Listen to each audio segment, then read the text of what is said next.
21 чэрвеня ў Брэсце заўсёды асаблівая атмасфера. Ужо сёння пачаў сваю работу палявы лагер 7-га міжнароднага ваенна-гістарычнага злёту 22 чэрвеня Брэсцкая крэпасць.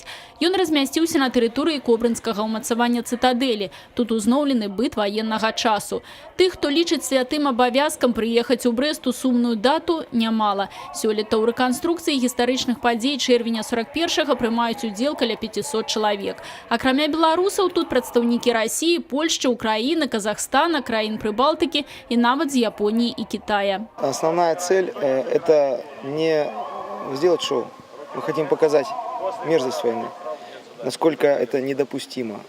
Обычно реконструкция вся заканчивается эйфорией победы, да, вот военно-историческая реконструкция, взятие Рейхстага, либо форсирование Днепра, то есть захват вражеских позиций.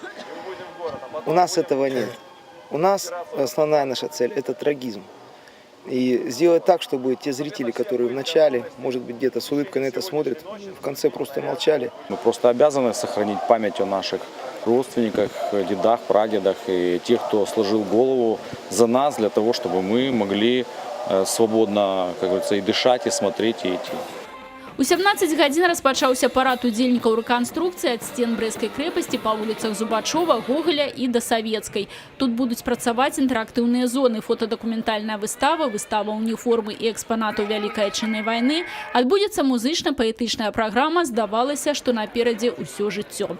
Рэканструктары пастараюцца аднавіць атмасферу апошняга перадваеннага мірнага дня.